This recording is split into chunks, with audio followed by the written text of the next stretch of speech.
Servus, grüßt euch. Ja, herzlich willkommen zu, wie heißt unser Podcast, glaube ich, nochmal? Viva la Movilusion. Und wir unterhalten uns heute zusammen, zu dritt, also wie immer sind wir zu dritt. Ja. Der Kani. Grüßt euch. Passt gut. Und Mike haben wir dabei. Servus. Und ich bin der Corby, hallo. Auch voll cool. Super, gell? Ja, und wir haben gedacht, wir unterhalten uns heute mal über den Podcast Viva la Movilusion, weil ich glaube, die haben jetzt um die 100 Folgen, oder? Knapp bei 100 dürfen es sein, ja. Also, ich habe keine Ahnung, wie sie die so lange halten am Markt. Hart umstritten, das wisst ihr selber, es gibt gute Podcasts und dann gibt es Viva la Movilusion. Scheinbar, was sagst du, Mike? Sleazig. Sleazig, okay. Okay. Na, und dann haben wir uns heute einmal gedacht, statt am Film sprechen wir heute über einen Podcast und reden wir über Viva la Movilusion. Eigentlich voll die geile Idee, oder? Richtig. Wer ist denn auf das gekommen? Ich. Okay. Ja, genau. Und es ist nicht nur Premiere, dass ihr uns erseht. Also die Leute, die jetzt gerade den Podcast hören, sehen uns nicht.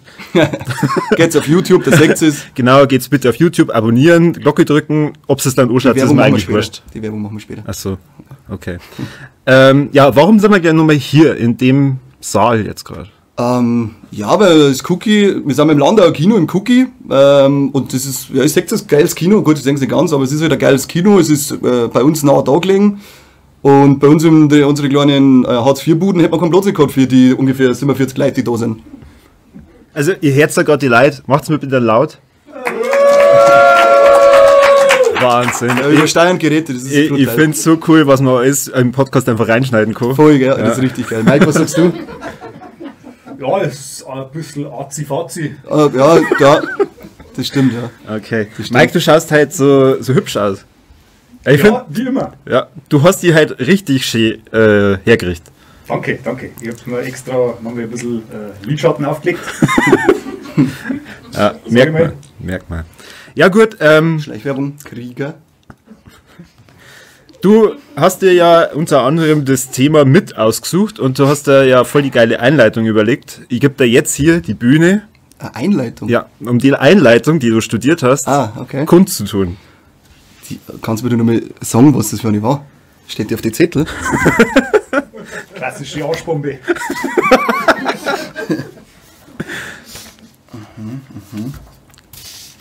Du sollst jetzt nicht die ganzen geilen Statistiken schon anschauen. Also das war's noch, Nein, okay. Die Einleitung war ja, wir wollten mal uns drüber unterhalten. Wir haben ja vor kurzem so einen coolen Podcast gehört, so einen bayerischen Stammtisch.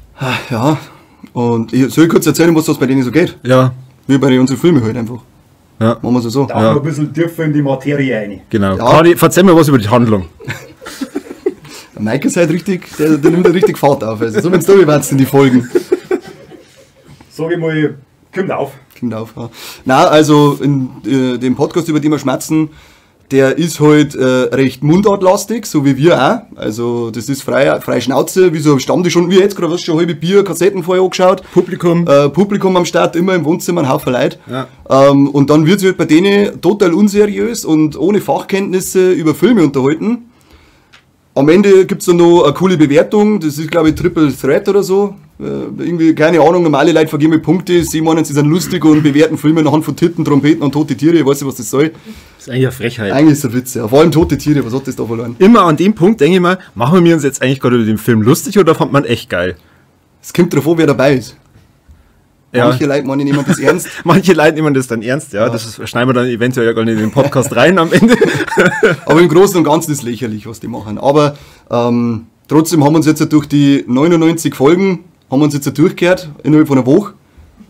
Das war harter Tobak, also wirklich harter Tobak. Der Mike ist in die Podcast, heute ist er angenehm, in die Podcast ist er ziemlich lästig, weil der also ja, ich weiß, sag du was über Mike, weil sonst bin ich wieder gewinnt die ganze Zeit.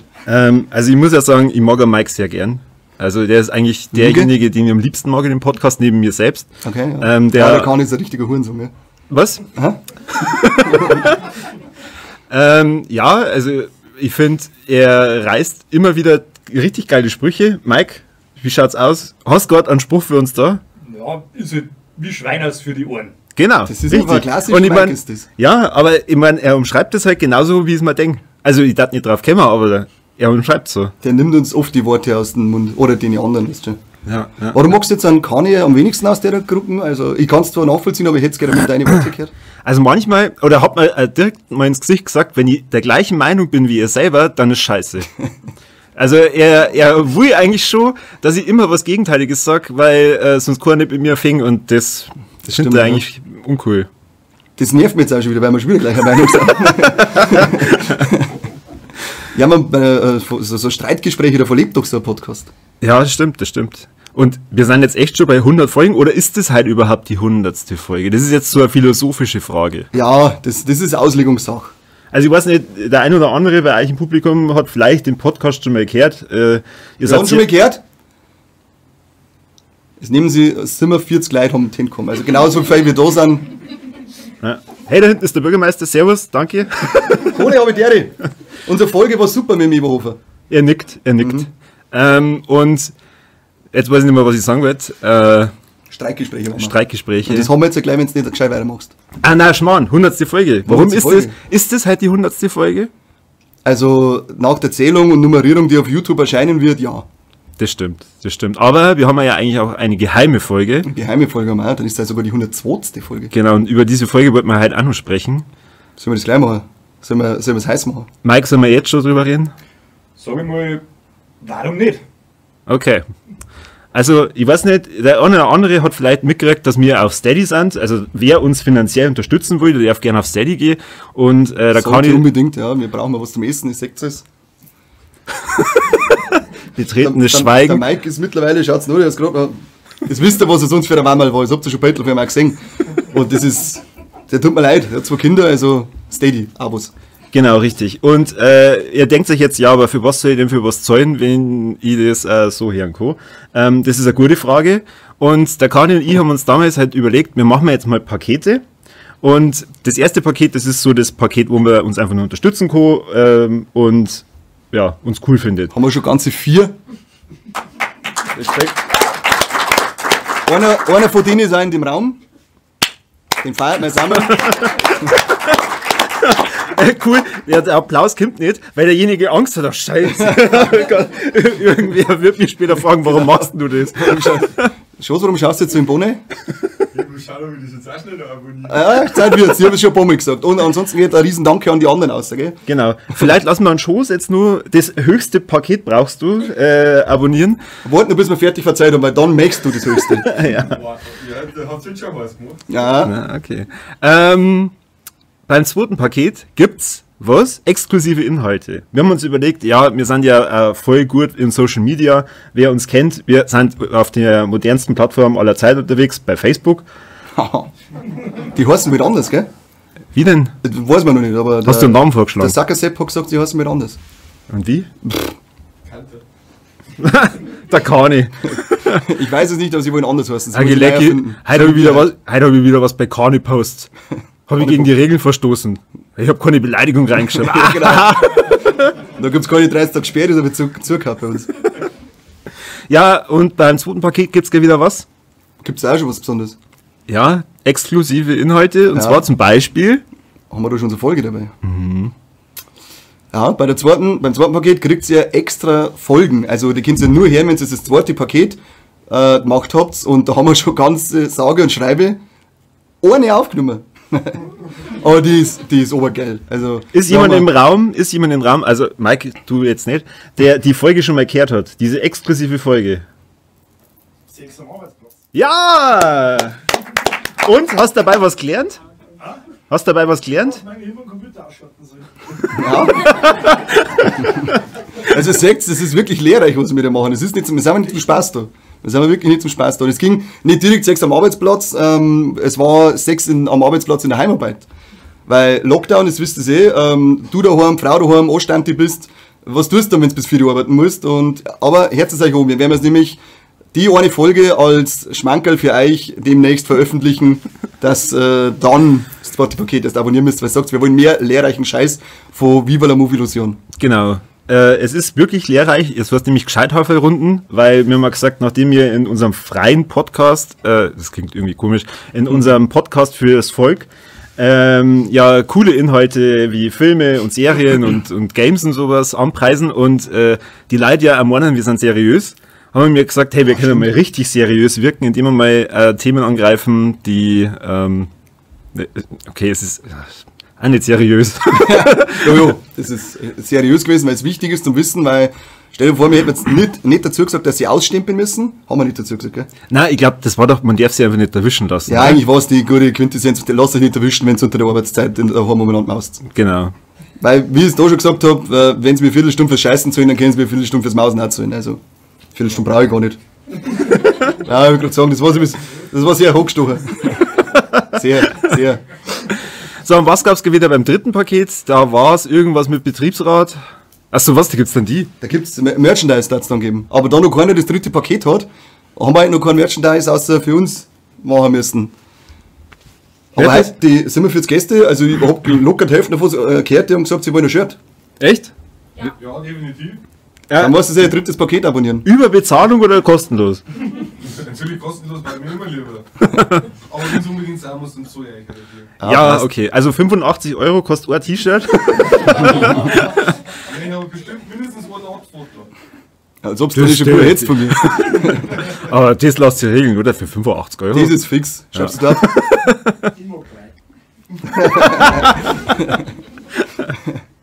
Na, und wir haben uns jetzt gedacht, naja, wir wollen uns jetzt nicht nur mal allen zeigen über das Video, sondern wir wollen euch auch beschenken, weil ihr habt uns 100 Folgen lang ausgehalten, deswegen kriegt ihr von uns jetzt das 6 am Arbeitsplatz ja so. Aber dann wird bitte Steady endlich mal abgeschlossen, weil wir wollen eigentlich nach und nach die anderen Plattformen wieder dicht machen. Und Wir wollen also euch was schenken und ich soll dann trotzdem Geld dafür zahlen. Also, das ist unser Ding. Irgendwie sag ich Mike schon aus. Sagst du, Mike? Satz mir nicht das. Da Ja, hat er recht, gut. ja. Du hast ja auch in die eine oder andere Folge mal gehört, oder? Ja. Ja, und so, was ist deine Lieblingsfolge? Lieblingsfolgen, da gibt's ein paar Lieblingsfolgen, weil sie schaffen es immer wieder mal, dass sie einen Gast einladen, und zwar sehr namhafte Personen, wirklich, wirklich namhafte Personen. Wer lacht? Wer hat da gelacht? Ich raste komplett aus. Nein, ich will jetzt nicht angeben, aber die sind schon sehr bekannt. Marc Benecke. Und Du, ich glaube, der eigentlich Marc Benecke, der war auch mal im Podcast, gell? Der war auch mit dabei. Er hat einen Marc Doktortitel. Benecke. Ja, der hat einen Doktortitel. Und der macht krassen Scheiß. Ja, das Und stimmt. der hat voll viele Leute auf Facebook, die ihn abonniert haben. Warum haben wir die Folge nicht in Steady? Haben wir den nicht in Steady? Also ich meine, damit man erstmal zahlen muss und dann... Das so stimmt eigentlich. Verdammt, wieder Geld verschenkt. Ja. Scheiß drauf. Ah, die Reichweite, verdammt. Verdammte Reichweite. Wann Facebook, die beschneiden uns ja komplett mittlerweile. Aber auf alle Fälle sind meine Lieblingsfolgen sind eigentlich immer die mit Gäste, weil man erstens mit den anderen 3 Deppen weniger hören muss. Und das ist Mike. Mike mich wieder, dass wir uns beeilen, weil seine Kinder bald ins Bett müssen. Das ist so der typische Satz von ihm. Und da ist ganz vorne dabei, also die Folge schon mit Marc Benecke, allein schon, weil wir über Watchmen geredet haben und Watchmen einer meiner absoluten All-Time-Favorite-Filme ist. Und dann hätte ich gesagt, ist es sogar schon die nächste mit dem Dead Richie Geen von die Bloodsucking Zombies. Das war weniger eine Filmfolge, wir haben über Ragman geschmerzt, Trick or Treat, so ein Metal-Horror-Film aus den 80er. Wir haben 1,5 Stunden aufgenommen, 10 Minuten über den Film geredet und dann eigentlich nur noch über den Scheiß geredet, was wir gemacht haben, als wir jung waren und wie wir zum Sammeln gekommen sind. Also das sind so super geile Folgen und allein weil der Richie ein Österreicher ist, also da kann man sich vorstellen, wie cool lässig das so schon runtergeht. Was sagst du, was war deine Lieblingsfolge? Also ich finde schon mal scheiße, dass deine Lieblingsfolgen immer welche sind, wo ich entweder nicht dabei war, oder wo du dann sagst, nur mit Gästen, weil die anderen zwei Deppen bla bla. Tatsächlich eine meiner Lieblingsfolgen ist das, wo du nicht dabei bist, und zwar die Letterbox-Folge, weil ich mich mit Mike da köstlichst amüsiert habe. Geil, das war super. Ja, und ansonsten muss ich auch sagen, es macht einfach immer wieder Spaß, die Volex aufzunehmen. Ja, schaut mal, wer da reingekommen ist. Ach, tatsächlich der Bürgermeister. Geh kurz so, sag kurz Hallo. Jetzt müssen wir kurz Hallo sagen, weil jetzt ja tatsächlich, wir haben euch vorher verarscht, der Bürgermeister war noch nicht da. Aber tatsächlich haben wir jetzt noch hohen Besuch von Matthias gekriegt. Jetzt gut, dass ihr es nicht gehört habt, was unsere Lieblingsfolgen waren. Ich wollte gerade sagen. Ich möchte noch hinzufügen, ich habe eine dritte Lieblingsfolge, das war die mit Matthias, da haben wir über den Eberhofer geredet. War aber auch schön, weil er der erste Gast war, der zu uns heimgekommen ist, also zu mir heimgekommen ist. Das war eine ganz tolle Folge. Eigentlich die beste, eigentlich war es die beste. Also Sauerkrautkummer, wo wir über die Folge geredet haben, ich glaube, das war halt zufällig die, gell? Die hat mir auch brutal viel Spaß gemacht. Die war richtig cool, ja. Aber wie schaut's mit unserem Kreisel-Plakat aus? Hast du da jetzt schon was geregelt, wie wir es damals geschmerzt haben? Das ist quasi fast schon umgesetzt. Fast umgesetzt, okay, passt. Dann Okay. Zu jedem, wenn da was war. Slowburning. ein bisschen Slowburning, ja, okay. Ja, voll der Politiker.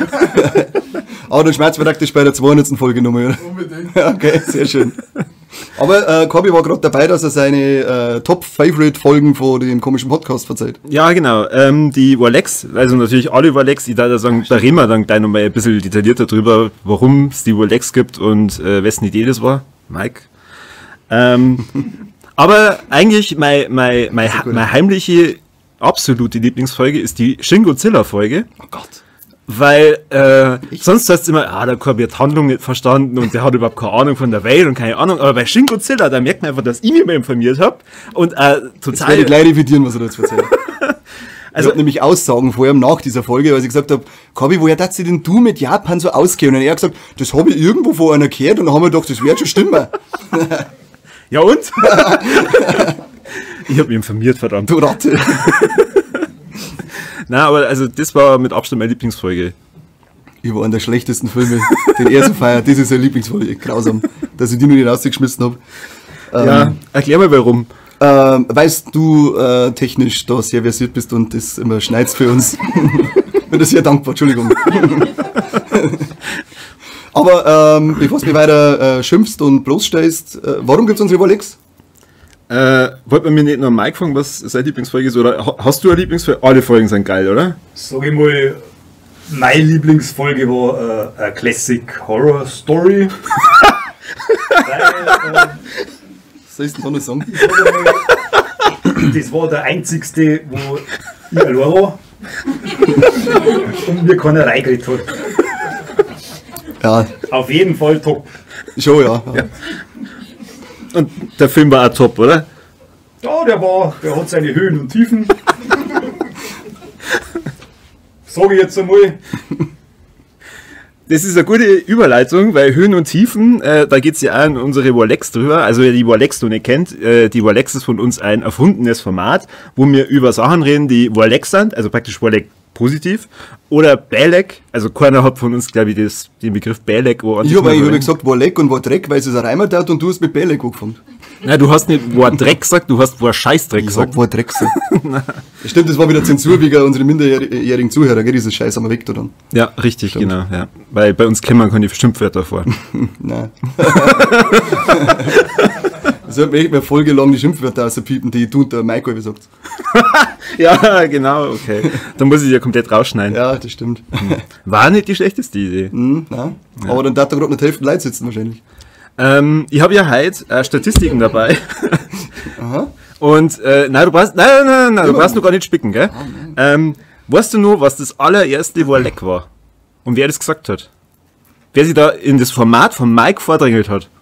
Wahrscheinlich du, so wie ich dich kenne.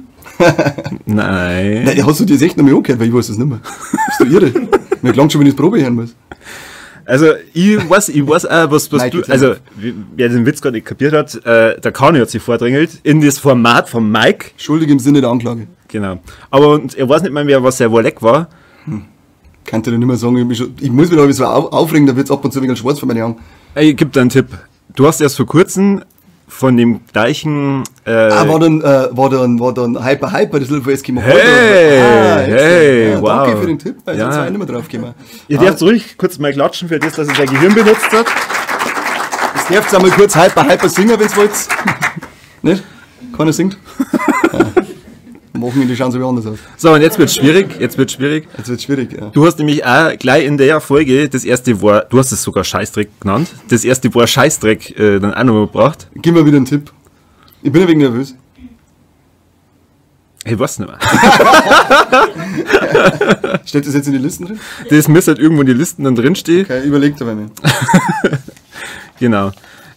Ja, Mike, weißt du noch, wie es dazu gekommen ist, dass du die Idee gehabt hast mit Overlex? Ist das wirklich von uns erfunden oder geklaut?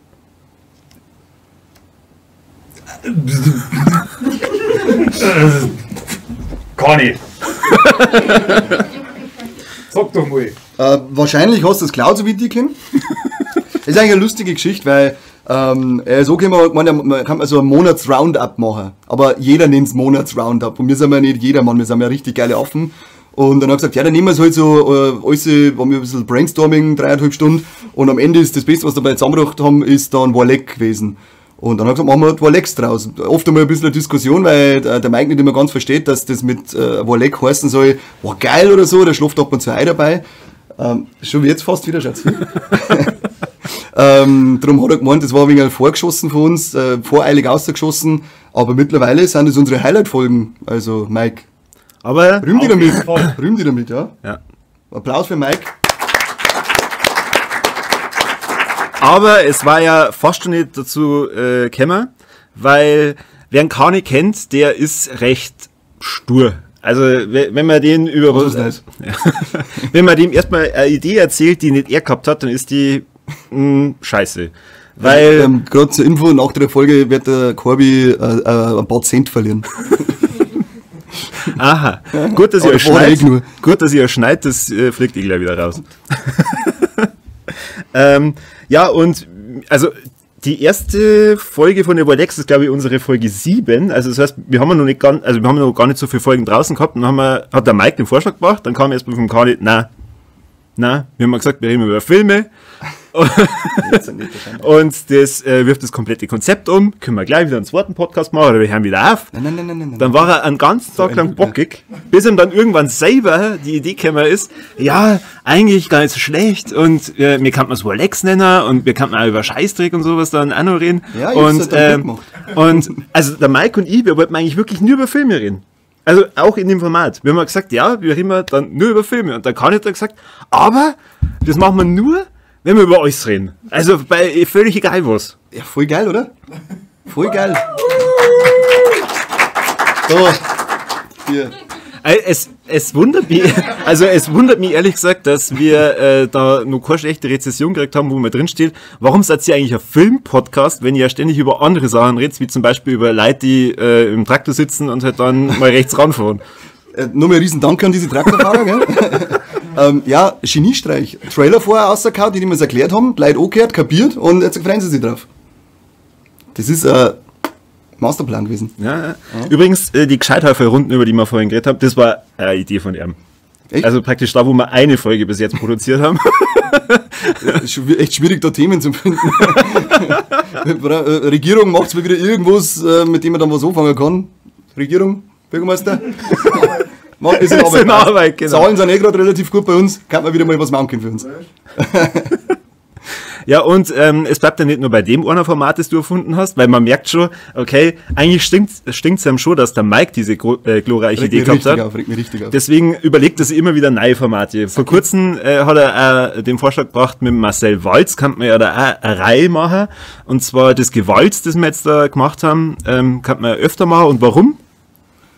Ja, weil es lustig war. Und wie ist es zum Ohren? Also für unsere guten Hörer, weil der Marcel...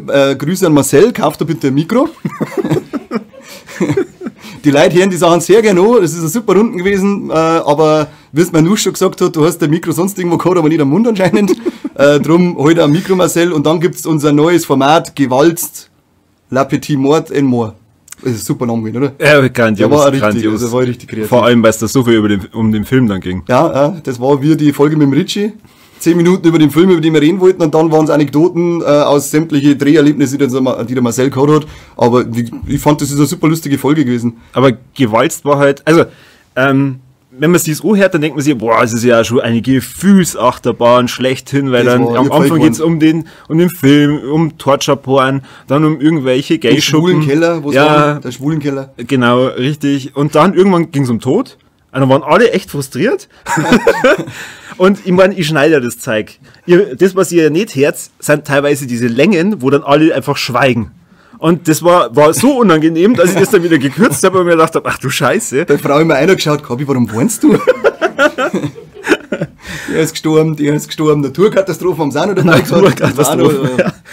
Wo es dann gesagt hat, mein Gott, in New York, hey, da ging's zu. Naturkatastrophe 2009, ja. Oder wann war es, ich weiß nicht. Dritte Weltländer sind der Scheißdreck dagegen. Ja, genau. Ja. Das war richtig harter Tobak. Ja. Und ich muss ja das dann ungefiltert mir anhören und dann schneiden. Und da auch nochmal, lieber Marcel, ich meine das auch ernst, bitte kauf dir ein Mikro. Wenn du noch mehr Erfolge mit uns machen willst, und da bin ich ja echt begeistert, dass du das machen willst, wir schenken da ein Mikro, okay?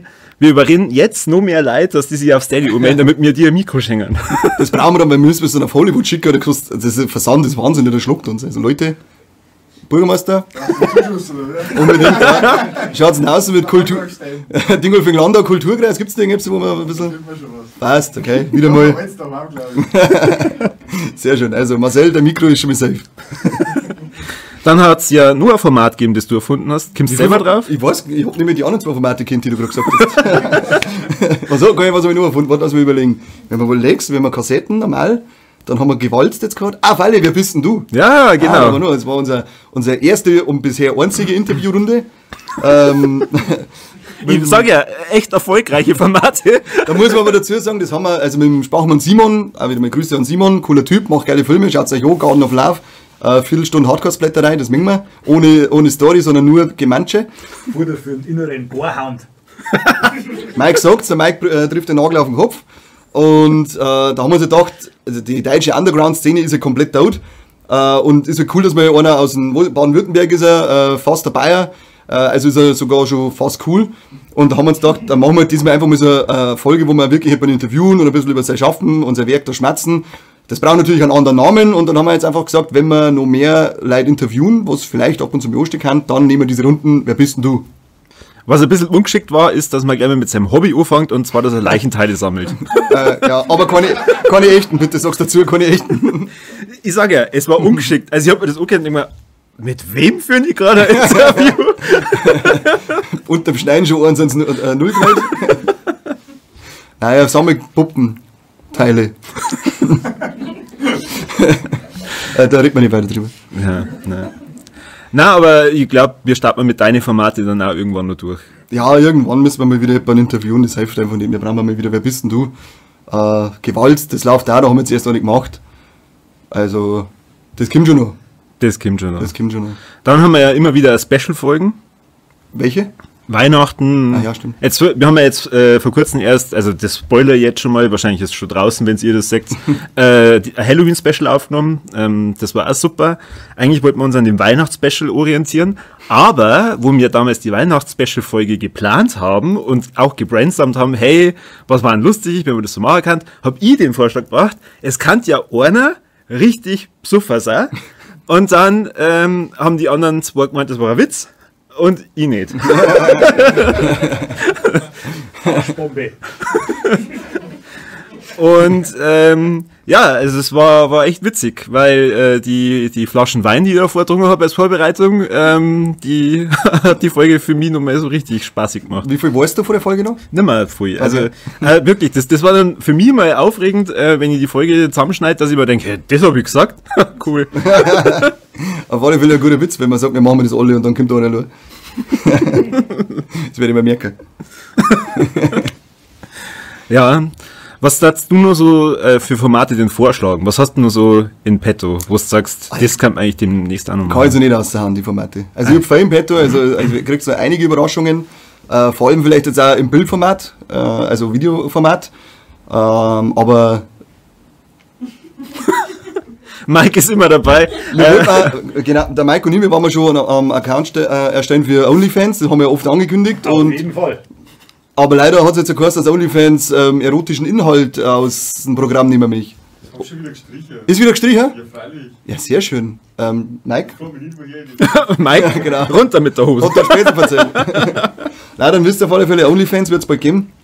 Da sind wir dabei und ja, den Rest spoilert man jetzt noch nicht, aber... Nicht Plattformen, habe ich gemeint, sondern... Das ist ja ein Format dann natürlich Achso, das ist ein Porno-Format dann. Das sage ich jetzt. Schweiners für die Augen. Genau. Viva la Movilo Porn. Genau, der Mike sagt, wir haben Schweiners für die Ohren bisher gemacht und dann gibt es Schweiners für die Augen. Ah. Ja, gut. Das Kreativgenie. Das ist wirklich, der Mike ist da eine Kreativbombe sondergleichen. Gott, du das. Tief drin in der Materie. Da steckst du richtig tief drin, vor allem in den Episoden dann. Also wenn jetzt dann, wenn jetzt der andere Mike da war, dann hättest du ihm nie gelobt. Auf gar keinen Fall. Es gibt einen anderen Mike. Nein. Ja, aber es gibt ja bestimmt auch Formate, wo du sagst, das macht bei uns eigentlich gar keinen Sinn, da werden wir nie starten. Ja, also ich denke jetzt mal, dass wir niemals Folgen über Inneneinrichtungsgestaltung machen. Weniger. Kochshow wird auch nicht so meins sein, obwohl ich ein begnadeter Köcher bin. Was haben wir sonst was nicht für uns? Malern, da wir auch nicht. Malern? Malernstrahl. Das könnte ein neues Hobby werden. Kannt werden, ja. Aber wie macht man dann... Was auch? Was? Bob Ross Folgen geschaffen. Bob Ross Folgen? Ja. Ja, aber wie macht man dann einen Podcast drüber? Ja, das ist ja das. Deswegen sage ich ein Bildformat, wir müssen Du umsteigen. sprichst rein und ich sag dann, und jetzt hebt er den Pinsel und tupft ganz leicht die rote Farbe auf die Leinwand. Lass uns das für die OnlyFans-Sachen nehmen. Statt rote Farbe, dann weißt du das ja, aber das mit Pinseln und Tupfen, merkt Na, ihr das. was Merkt ihr weiß das ich? War das jetzt Zufall, dass du beim OnlyFans erwähnen, sanft am Oberschenkel streichen? Das war Absicht. Okay. Wir trainieren da schon mehr, auf alle Fälle für dich. Nur, dass ich die Signale richtig Die deutest du definitiv richtig, Mike. Genau. Was hättest du dann, wenn du fragst gerade mich, weil ich habe jetzt schon so viele Formate ausgeballert und die auch schon umgesetzt worden sind, merkt man halt, dass ich die guten Ideen habe. Was hättest du jetzt mal für Formate, die man vielleicht umsetzen kann? Weil die meisten müssen wir ja abschmettern, weil es ein Käse ist. Boah, ist eigentlich schwierig. Ja, sagst du das? Weil Deswegen schmettert man es ab. ich finde, wir müssen halt noch viel mehr durchstarten mit den Filmen. Und ich habe ja schon ein paar Filme vorgeschlagen, wo ihr zwar dann immer das entweder ignoriert oder dann, na, da haben wir noch nie drüber geredet. Ja, kann man machen wir einen Termin und dann redet sie wieder keiner. Du kannst jetzt mit Mike schnell fix machen, wenn du das über Ding redest. Fraktus? Über Fraktus. Du kannst euch jetzt schnell einen festen Termin ausmachen. Der binden Ich das. bin immer da, hab immer Zeit, immer Lust. Ja. Das ist geil, das sagt er echt oft. Macht euch ein Datum aus, jetzt, das habt ihr jetzt vor Publikum, der Mike hat Bock, dass er mit dem Korbi über Fraktus eine Folge aufnimmt. Ich bin da raus, ich hab mich schon geopfert für die dämliche Doku, was haben wir uns so geschaut, über Koksnase Maradona. Diego Maradona, die war interessant, okay? Ja, super, aber da kann man schon einen Podcast drüber hören, sagt das, wie es ist. Aber Fraktus, Mike und Korbi ist jetzt fix ausgemacht. Ja?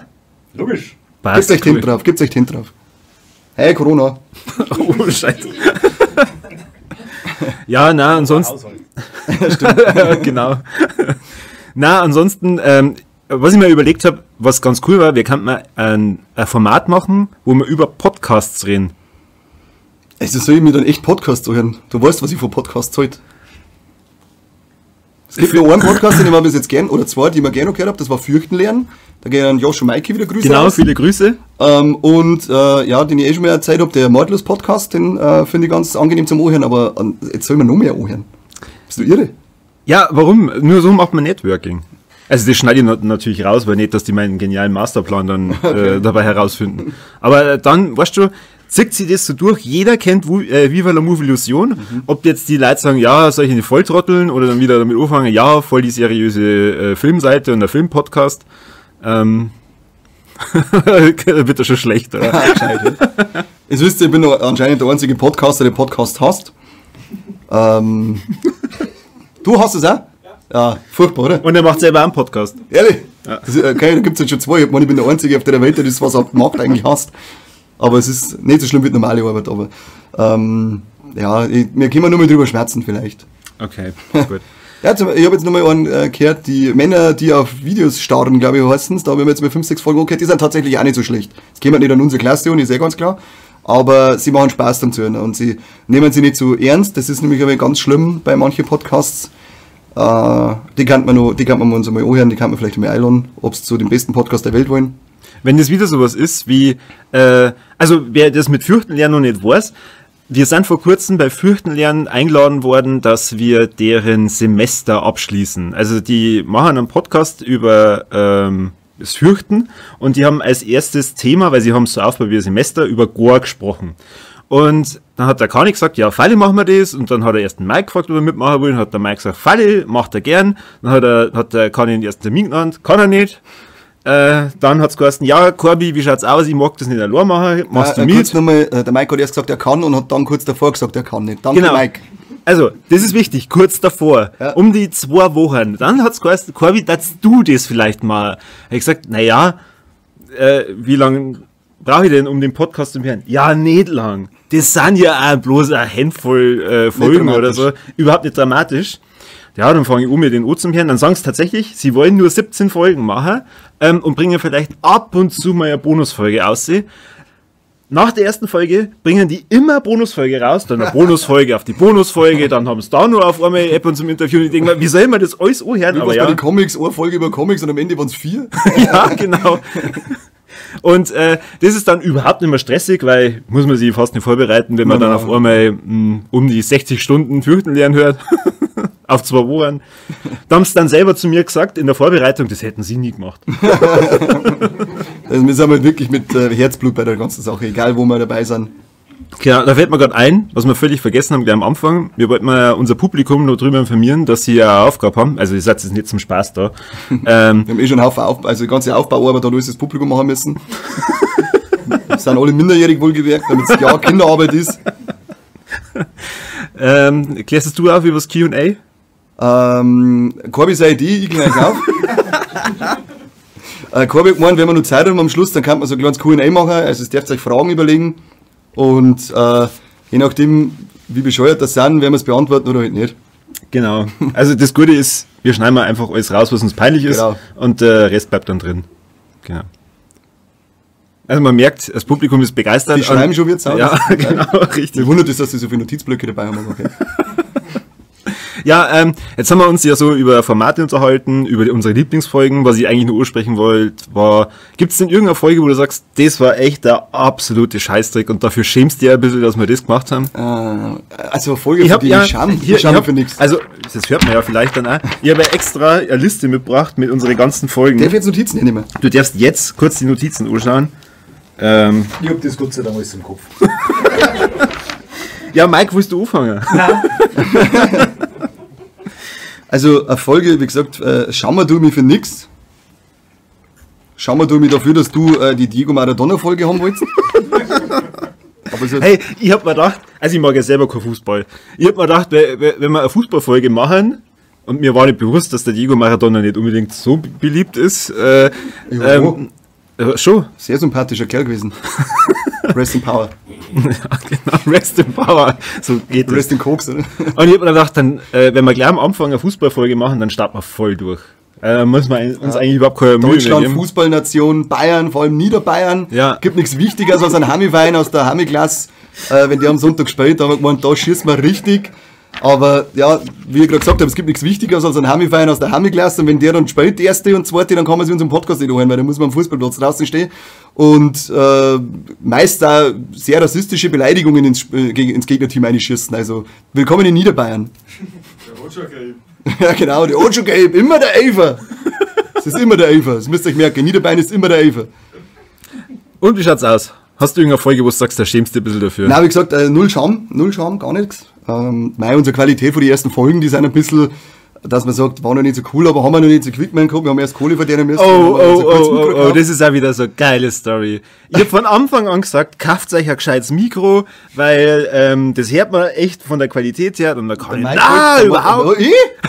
Super Mikro, schau dir so, das habe ich von Anfang an gehabt. Nein, das hast du nicht von Anfang an gehabt. Mike hat mit die Kopfhörer von seinem Handy aufgenommen. Ja, da ist mein jetziges viel besser. Seht es?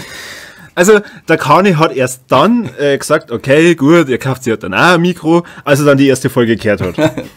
Wo sie dann rausgestellt hat, dass man das richtig machen kann, aber seine Cutter-Skills waren noch nicht so toll. Ah, okay. Und die damalige Firma hat mich in Kurzarbeit gesteckt, ich habe keine Mark Geld gehabt, ich habe sie nicht leisten können, ich bin dahergerochen, das könnt ihr euch nicht vorstellen. Also, war eine harte Zeit. Wir jetzt auch nicht drüber reden, das müssen wir jetzt nicht ausarbeiten, okay? Okay. Aber mir geht's ähnlich, ich schäme mich eigentlich auch für keine einzige Folge. Beste Folge oder schlimmste Folge war Mulan, in der du mich davon überzeugen wolltest, dass mir der Film jetzt nicht gefallen darf. Aber gar nicht, du musst doch zugeben, dass... Und Quintessenz, dass dir das nicht gefällt. Jetzt gib's jetzt zu, Kani. Sag's halt jetzt endlich, dass er dir nicht gefallen hat. Warum sagst du das denn nicht?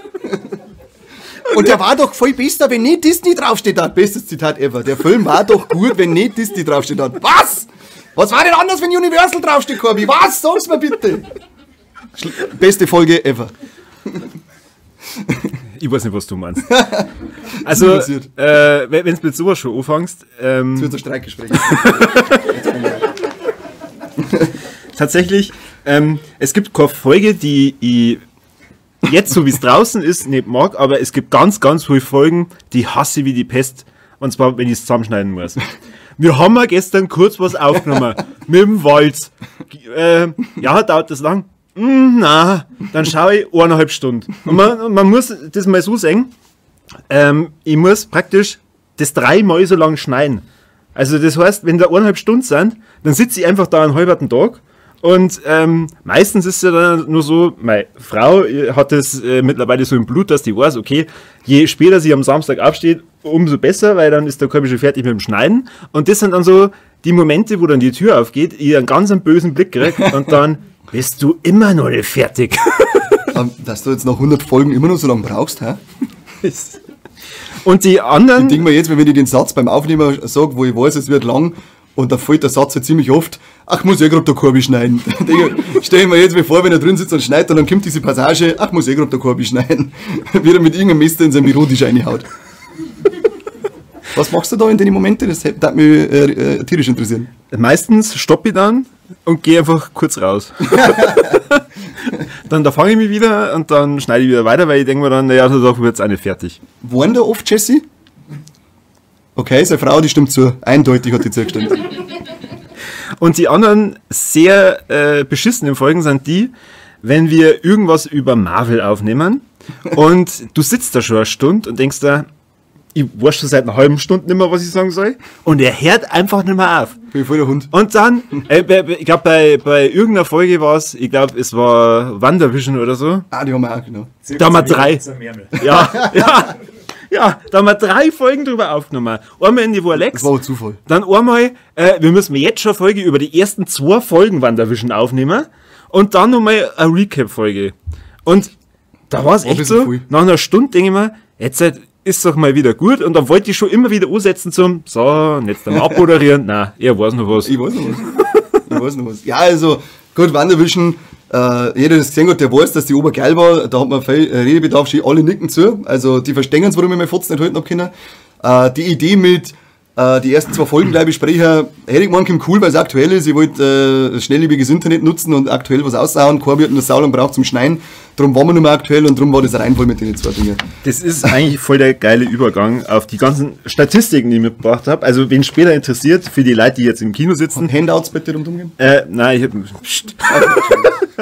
ich habe das euch später auf der Leinwand, wer dann wirklich die Zahlen wissen will, zum Beispiel, dass wir 8.356 Downloads haben, also über die normalen Plattformen. Und dann hast du geschaut, ob die Zahlen gut sind oder ob wir uns jetzt blamieren, wenn wir es verzeihen? Das piepst dann einfach raus. Oder ich drüber, oder? Ich synchronisiere mich nochmal nach. 8.000. Ich finde, das werden wir alles im Original behalten sollen. Auf alle Fälle. Bin ich bei dir. Und ich habe hier auch, ich habe mir echt Mühe gegeben, also ich habe die Statistiken vom Podcast und dann nochmal von unserem YouTube-Account, wo der Kani zu mir gesagt hat, Corby, lass den Scheiß, kein Mensch hört sich einen Podcast über YouTube an. Sag das ist sitzt gar nicht, das ist du. Ich mach das auch. Und da werden wir nie irgendwie mehr wie 100 Aufrufe haben. Jetzt kommt's. Wir haben 3.126 Aufrufe nur bei YouTube.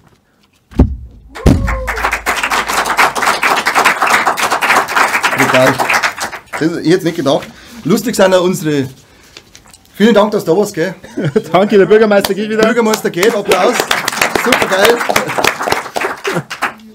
geil. Jetzt verpasst er zwar, wo unsere ganzen Hörer herkommen. Was willst du gelacht? Nein, der wird nicht laut eingeschmeißt, das haben wir euch gesagt, gell? Wir haben eine ganz verrückte Verteilung an Abonnenten, die sitzen wirklich in aller Welt, also wir haben gemeint, wir sind ein Nischenprogramm, ein niederbayerischer Filme-Podcast, und sie hat maximal noch einer aus Oberbayern, aber da war sie schon. Aber wir haben Leute, die sitzen in Norwegen, in der russischen Föderation laut dieser Liste. Auf den Philippinen haben wir 2, in Japan 2. Das liegt an Shin Godzilla, deswegen haben wir aus Japan 2 Abonnenten. Oder 2 Hörer zumindest. Die Liste war doppelt so lang, aber ich habe alle Länder, wo nur ein Hörer drauf war, rausgeschnitten. Also für die einzelnen Hörer. Obwohl, die hören uns ja dann auch nicht mehr. Was sind eigentlich unbekannte Länder? 8 Hörer aus unbekannten Ländern. Ja, Mond oder Mars oder Okay, so. offensichtlich, ja. Europäische Union 11. Also das sind dann ganz unwichtige europäische Länder, weil die nicht mehr aufgezählt werden, weil so kleine Kackdinger wie Niederlande, die werden schon genannt. Aber da, schau mal, Deutschland 7455, das ist fast Zimbach, oder? Das ist zweimal Simba, oder? Haben wir zum Bäcker. Alle nicken, ja, ja. Vereinigte Staaten 312 aus die USA. Wow. Das ist sicher auch nicht der Trump. Nein, das ist der Walz. Ach so, meinst du? Stimmt, das gehört der Walz und seine Fans sein. Ja. Also wirklich, also ihr jetzt nicht davon, wir starten international durch. Das ist mein Fuck. Das Schöne ist, selbst, dass wir jetzt das da ausgedrückt haben, ihr müsst es uns einfach glauben. Also, Zu Recht. ja. Kolumbien 2. Geil, Alter. Kolumbien, das geht noch Was so Kuriere, werden sie rumfahren, weißt? Also 2 von denen Kuriere, werden sie rumfahren, hören sie, wie war der Mobilisation? So, und wo wir jetzt ja gerade über Statistiken reden, was ja jeden von euch brennend interessiert, ihr fragt sich bestimmt, hey, jetzt sagt mal, was sind eure erfolgreichsten Folgen? Die erfolgreichste Folge ist, wer war's? Susi und Strolch ist die Nummer 7. Ja, richtig. Applaus. Susi und Strolch war tatsächlich lang unsere erfolgreichste Folge. Auch wieder der Faktor betrunken. Betrunken von Corby. Da haben wir einen gemeinsamen Nenner. Corby und seine Alkoholsucht verhilft uns zum Ruhm. Wir sind ganz oft angefickt worden. Warum nimmt ihr so einen Scheiß wie Susi und Strolch auf? Das möchte doch kein Mensch nicht hören. Haben wir gesagt, das möchte jeder hören. Bekannteste, berühmteste, beliebteste Folge. Da haben wir auch wieder philosophische Fragen aufgeworfen, wie zum Beispiel, was ist das Motiv von der Ratz? Diese gottverdammte Ratte. Ja. Wahnsinn. Weiß sind wir noch nicht. Ja. Dann natürlich auf Platz 2 die Alien-Folge mit dem Birger. Und Platz 3, jetzt ist er echt schon Jetzt ist er gegangen. weg, ja. Mein Gott. Sauerkrautkoma mit Matthias Kohlmeier. Wollte ich nicht mehr hören. Und du darfst die andere Seiten moderieren. Die andere Seite. Nein, schon gleiche Seite, aber die Seite. Ja. Ja, aber das ist unfair. Also unsere Flop 10.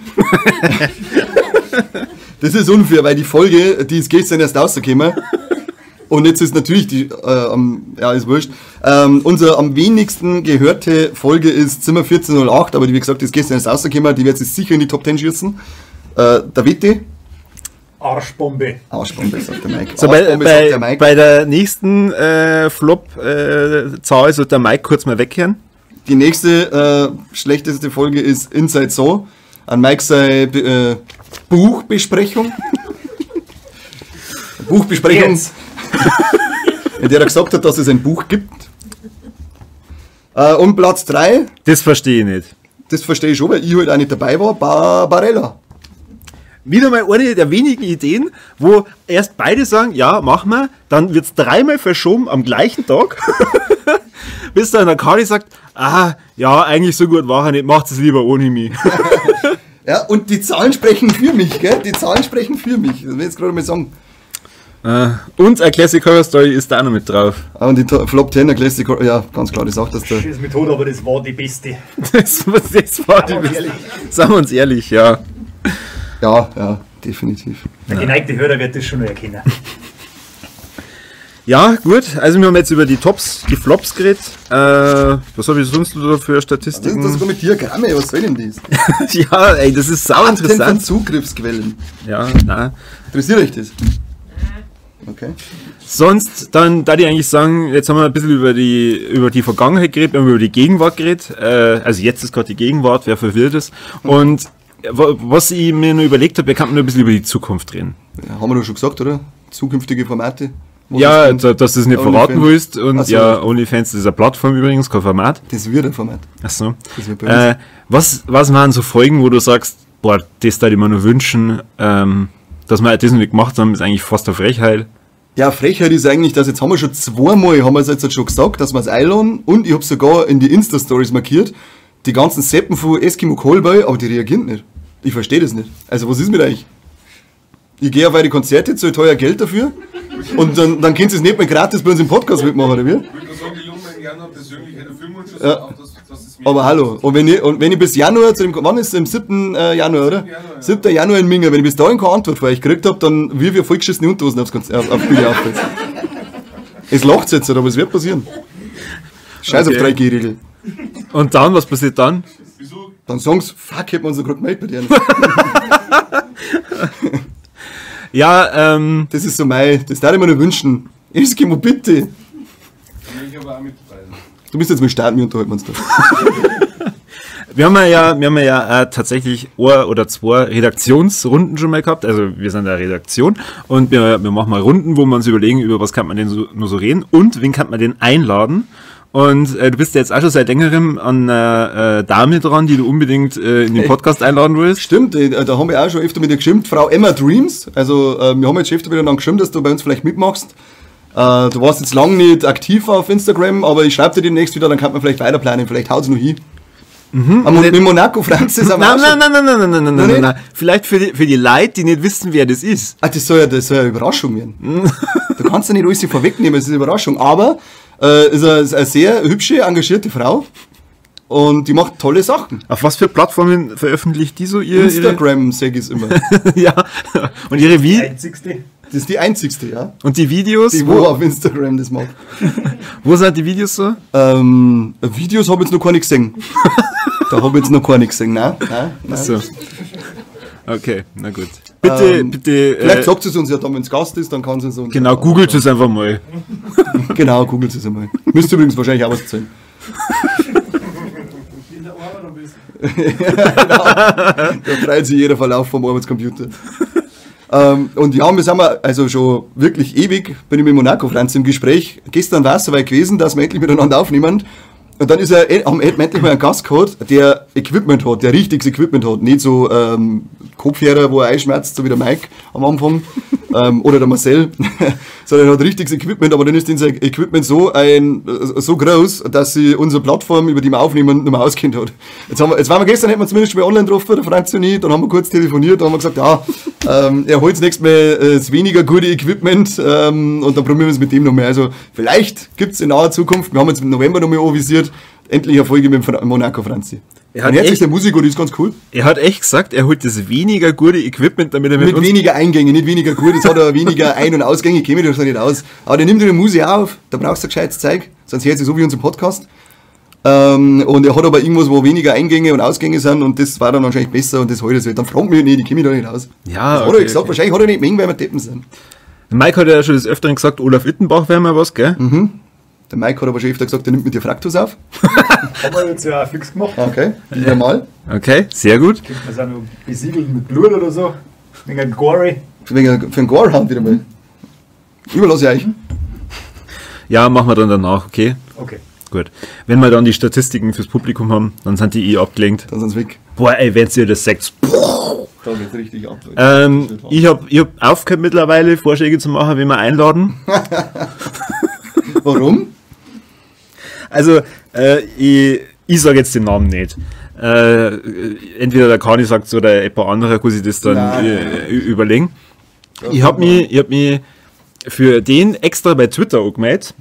Übrigens, wer mir auf Twitter folgen will, ich bin da jetzt seit einem halben Jahr, habe 7 Follower. Du musst es sagen, wie bei so Videos macht man doch über, wer uns folgen möchte, klickt hier, da blendet man das dann ein. Genau, hier. Und da für Twitter und da ernten für, weißt du schon. OnlyFans dann, wenn man Ja, das genau, haben. da kommt dann das. Das Genau. macht man doch. Ich habe mir extra bei Twitter angemeldet, dass ich diesen Prominenten anschreiben kann.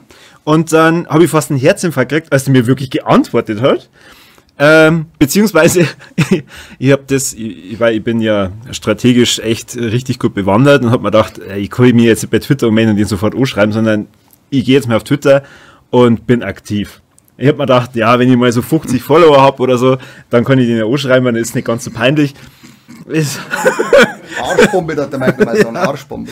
Das hat leider nicht funktioniert. Also nach einer Woche habe ich festgestellt, ich habe keinen einzigen Follower irgendwie. Es geht nicht. Ja, es ist sogar der Kane hat sich geweigert, dass er mal am Anfang folgt, weil er gesagt hat, Twitter setzt sich nicht durch. Nein, was will ich damit? Ja, und dann habe ich mir gedacht, ja, ist ja egal, ich schreibe mir jetzt einfach an und trau mich. Dann hat er mal geantwortet. Dann habe ich echt hingefiebert und habe mit dem einen Termin ausgemacht, wir haben sofort einen Film gefunden und in dieser Rumschreiberei habe ich eventuell vergessen, ihm zum sagen, dass unser Podcast schon über Filme geht, soweit hat er geschalten, aber dass wir halt ein lustiger Podcast sind und Lustig. ja, und wo dann der Triple Threat kam, also sagen wir mal, bis dahin war die Folge eigentlich echt cool und war Ich sympathisch. finde bis heute noch, also das ist eine tolle Folge, aber Genau, und dann fragten halt der Kani so, ja, kämen da Titten vor und Trompeten und dann sagt er, ja, das findet er eigentlich jetzt nicht angebracht. Und dann war, das ist wieder dieses peinliche Schweigen, von dem ich vorhin erzählt habe. Ja, ich bin dann kurz mit einem Herzinfarkt zusammengebrochen und hab mir gedacht, scheiße, wie beende ich jetzt das? Ja, war super. Danach habe ich mir mal geschworen, ich lade nie wieder alleine in den Podcast ein, nie wieder. du musst einer nur sagen, was wir für einen Schmarrn machen. Sag's ihnen in Zukunft einfach. Lass dir ins kalte Wasser einfallen. Ich muss noch einiges lernen, habe ich festgestellt. Ja, du musst echt noch ein bisschen was lernen. Und wie schon gesagt, folgt mir bitte auf Twitter. Mir ist es ja egal, ob ihr was liked oder retweetet oder was weiß ich, Hauptsache ihr Follower. Es geht nur um Klicks. Klicks, Likes. Nein, mir geht es nur um Follower. Okay, und Follower. Also mein großes Ziel ist, dass ich eine zweistellige Zahl habe. Warum lachen da alle? Weiß ich nicht. Keine Ahnung, als ob sie überhaupt ein Twitter-Profil hätten, die Affen. Die reden immer nur auf Facebook umeinander oder auf Lokalisten, so wie ich die kenne. Schaust du? Sind so richtige Lokalisten? Nein, Lokalisten gibt's nicht mehr. Gibt's nicht mehr? Nein. Dann sind ich glaube im Spin-Chat sind die. Spin-Chat. Ja. Geile MySpace, gibt's das noch? Ja, Wenn es das noch gibt, dann machen wir da einen Account. alles klar. Muss ich das dann auch wieder pflegen? Ich pflege doch sonst alles. Außer mich. Ja, weiß nicht, was hast du so vor mit dem Podcast? Ja, irgendwann einmal das Arbeiten aufhören. Drum, wie vorher schon gesagt, Steady Abos, Leute. Funk, wie schaut's aus, Funk? Warum bist du nicht auf uns aufmerksam worden? Und, Wenn wir es nicht angeschrieben haben. Wir haben uns ja, aber das dagegen- sollen von selber kommen. Ja. Dann kommt der Knochen zum Hund. Ich glaube, da ging es um die Anteile, wo ich dir gesagt habe, die kriegen auch was. Und dann hast du gesagt, boah. Nix kriegen, ist nix. Das kannst du vergessen. Ja, genau, das hat er nämlich zu mir gesagt, das sagt er nämlich ganz oft, ja, Falle, wir machen die Arbeit und am Ende, Ja. und ich denke mir immer, wer blöd, macht oder denn da gleich wieder die ganze Arbeit und schneidet das dann und lädt das hoch Ja, und aber muss jetzt mal dann lustig sein, und muss sie dann die Anmeckerei anhören. wenn es nicht gescheit gemacht ist. Ja. Ja, aber ja, es war eigentlich so in Zukunft, aufhören zum Arbeiten, reich werden damit. Gerade nur 2 Folgen pro Woche dann machen, weil es gelangt. Weil wir halt davon leben können. Das war mein Plan mit dem Podcast. Ja. Ja. Vielleicht einmal mehr Videos machen, mal schauen, was das heute noch, wie das dann heute ankommt da mit dem Ding. Genau. Schaut euch. Stimmt, wir sind ja jetzt gerade auf YouTube. Das heißt, schreibt in die Kommentare, was ihr von uns haltet. Wer der bessere, gut aussehendere Moderator war. Ja, ich hab die gewonnen. Okay. Klarer Sieg. Ja, genau. Ja gut, dann da die sagen, hat vielleicht jemand eine Frage? Also hat sie schon... Oh, der Schoß grinst schon. Ja, schön. Da sollten wir uns vorher noch mal Bier holen, hä? Hast du noch eins, oder? Freilich. Das war zauberhaft. Also ist der Schoß, bitte Applaus. So, jetzt brauche ich was zum Aufmachen. Ja, am Mikro. Ich wollte es gerade am Tisch machen, aber das haut nicht hin. Nein, das wird nicht hier. Ich stimme kurz auf. Überlegt euch mal eine Frage. Ja, also ihr habt jetzt nochmal die Möglichkeit, eigentlich spontane Fragen zu überlegen. Was dann Kani vorhin nicht gesagt hat, wir beantworten alle Fragen. Also auch Fragen, die nichts mit dem Podcast zu tun haben. Das ist geil. Das Schweigen, wenn sich jeder denkt, ja, so kosten, soll nur da sitzen und nichts tun. Jetzt euch doch Dinger, Kinderleute, dass das so nicht ausgeht. Nicht alle auf einmal? Ja gut, ich hab natürlich diverse, also wir sind wirklich irgendwie so 15 Fragen. Ja gut, aber gut, meldet sich mal jemand, der keine Fragen hat. Super, echt, die erste Reihe hat keine Fragen. Okay. Gut, in der ersten Reihe sind ungefähr alle mit dir verwandt. Die wissen ja schon alles. Die wissen ja schon alles von dir. Weil- 14, 15, 100 Reihen hat. Ja, das ist Weil- was kommen. Schoß, du kannst dann einfach vielleicht die Fragen ein bisschen weitergeben. Ja, gern. Ja. Also ich kann einfach gehen andere Leute folgen lassen, das muss natürlich super. Ich gerne natürlich aber nicht für Rechtschreibfälle. Solange du es nicht mit Feller liest. Ja, klar. So wieder, Okay, dann machen wir's. Ich gebe dann einfach mein Handy weiter und dann. Ja. Gut, die erste Frage: Corby, wie oft hörst du die geschnittenen Folgen Name an? Okay, ich wiederhole die Frage. Ja, ihr lacht jetzt, aber unsere armen Hörer hören das ja nicht. Also die Frage war, Corby, wie oft hörst du dir die geschnittenen Folgen dann danach an? das ist nur langsam gesagt jetzt und wärst eingeschlafen. Ich wollte gerade sagen, die Zeit hat jetzt. Also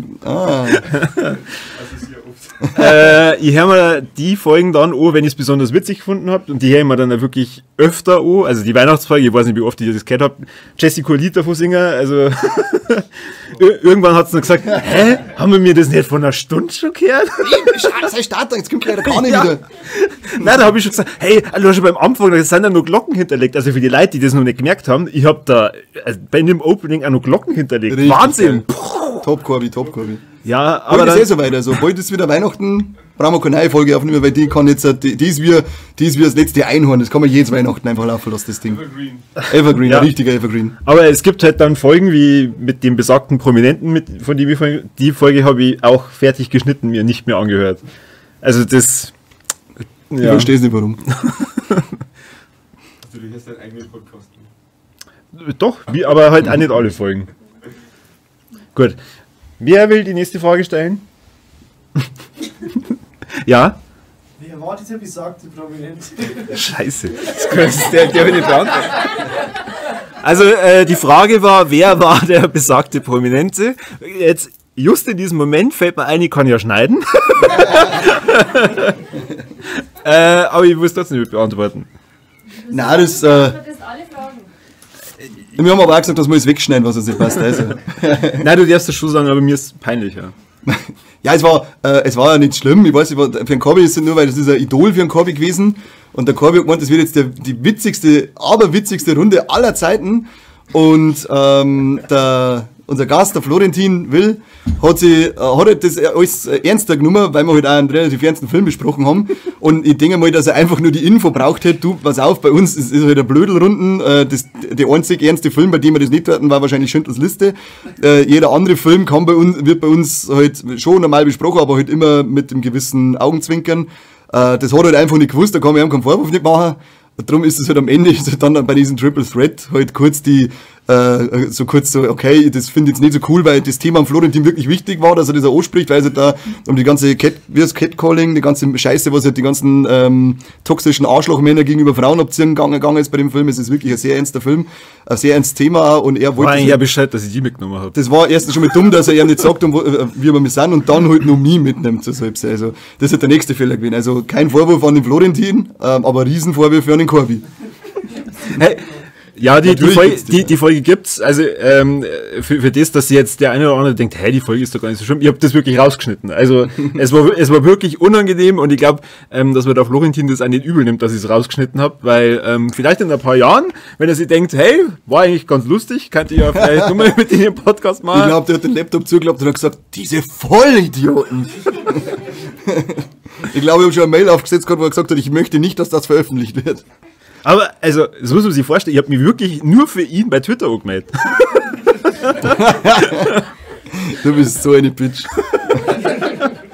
Aber ich kann es nachvollziehen. Ich habe einmal im Weekend of Hell einen Tobin Bell getroffen. Das kennst du als Jigsaw von der Saw-Reihe. Und ich habe mir zwar immer geschworen, dass ich nie Geld dafür zahle, dass ich mit irgendeinem Deppen ein Battle mache. Und dann bist du dort, und dann hast du ein bisschen das Festival-Feeling und die ganzen Vibes fangst auf, und dann denkst du, was fick dich, Tobin Bell, nimm die 50 Euro, jetzt stell mich neben dir, mach ein Foto, weil dann kann ich sagen, ich habe Tobin Bell die Hand geben. Und der hat Servus zu mir gesagt und hat sich gefreut, dass ich Kohle für ihn zahle. Und was der Vollidiot, der freut sich überhaupt nicht. Der steht neben dir, wer scheiß Puppen gibt, der nicht Hände, sagt nicht Hallo, nicht Danke, kein Vierte, gar nichts. Da haben wir, also, habt keine Idole. Der Jigsaw-Darsteller. Ja, der Tobin Bell. Der Habt's lacht keine- doch auch in Saw nicht. Warum seid ihr denn dann da lachen? Weil das ein Film ist, wo er schauspielert. Und da ist er im echten Leben. Und weil er mich sagt, dann muss man lachen. Auf alle Fälle, habt keine Idole, und wenn ihr welche habt, dann Genau, an alle Kinder. Dann Nehmt euch keine Vorbilder. Nehmt euch keine Idole. und wenn ihr welche habt, dann geht's nicht davon aus, dass sie so sind, wie sie euch das beim heimlichen Masturbieren unter der Dusche vorgestellt habt. Gell? Also, bleibt auf dem Teppich. Außer bei uns, wir sind aber genauso cool, wie ihr es euch vorstellt. Gut, haben wir denn irgendeine Frage, die nicht an mich geht?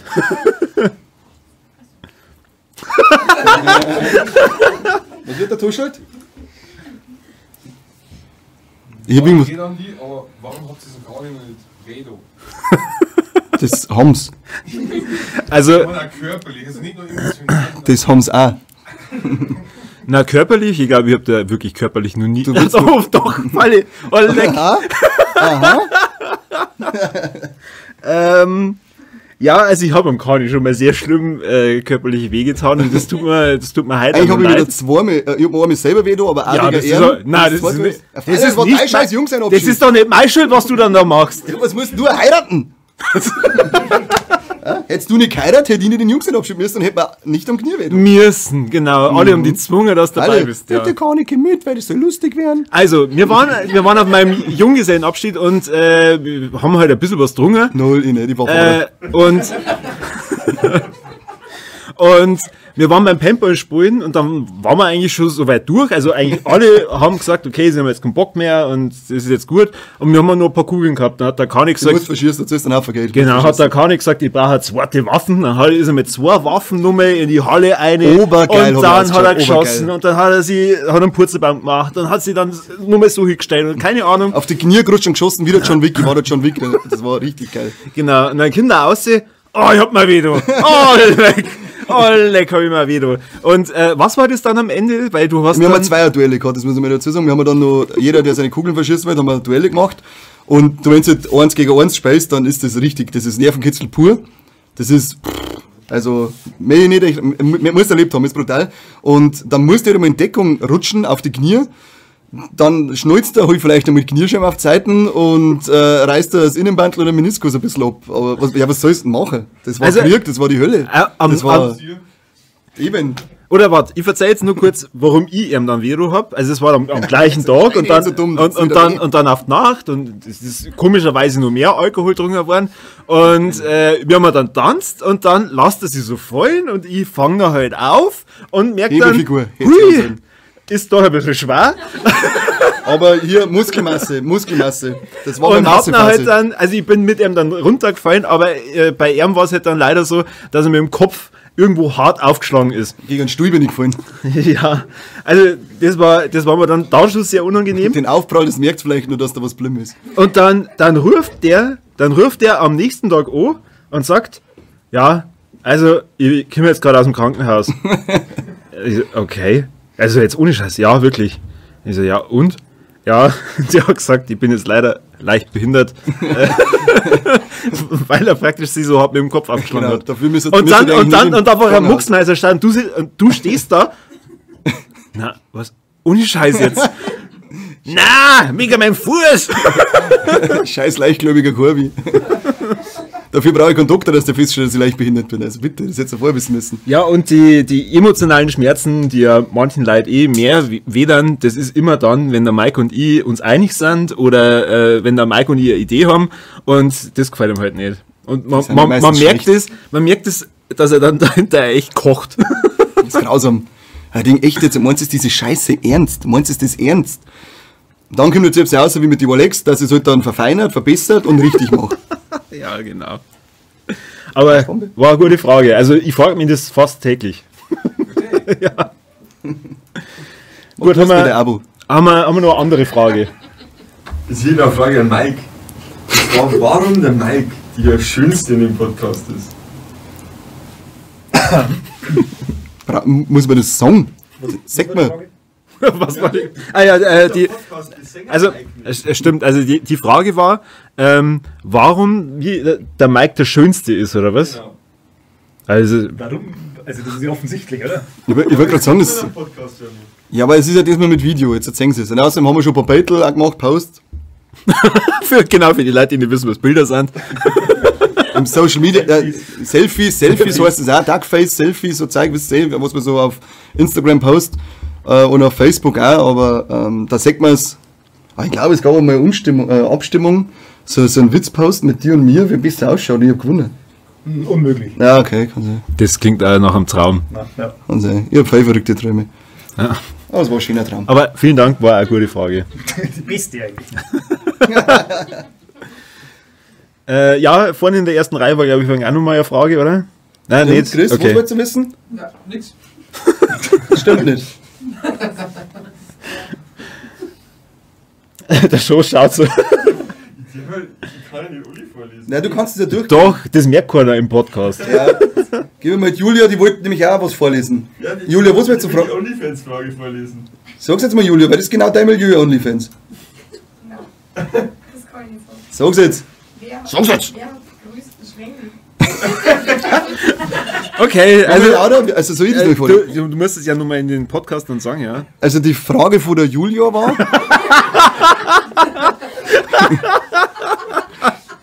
Julia R.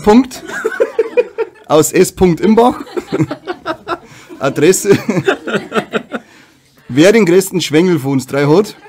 Aber das ist eine Frage, wo ich denke mir gerade so, warum fragst du das? Du weißt es genau. Aber auch hier, wirklich gute Frage, ja. Ja, danke. wirklich gute Frage. Aber, wie gesagt, du weißt es, Julia. Haken dahinter. Ja, sag's laut, Was? Lisa. Wie bitte? Ja, was? Lisa, sag's bitte laut. Also wir haben jetzt die Frage schon mal fast gehört. Lisa E. Aus. Hau. Ich wollte eigentlich nur fragen, was ich damals in das Kuscheltier kriege. Also, Ist es ein Geschenk, wenn man irgendwas fragt? das schneiden wir aus, das ist ein Spann. Nein, du musst jetzt praktisch, Also, warte mal, du musst durch die visuelle Wand für unsere Podcast-Hörer, also für die nur einen Podcast hören, nochmal erklären, was hier eigentlich los ist. stimmt, also wir haben ja da richtig schön dekoriert. Vor uns ist ein Tisch, vor uns ist ein Mikro. Das Mikro steht auf dem Tisch. Und du willst es ja nicht, ich male mit Worten, also bitte. Und da liegt lauter cooler Scheiß von mir, also wirklich nur von mir, ich hab lauter coolen Nerd-Scheiß. Bis auf uns. Wie sagt der Papa von meiner Freundin Neue, wenn er zu uns ins Wohnzimmer eingeht, dann schaut es aus wie im Kinderzimmer vorher, ein kleiner Burm. Aber als ob kleine Burmfiguren vom Darth Vader hätten. Und da liegt dann so ein Goku und ein Michael Myers und ein paar Kassetten.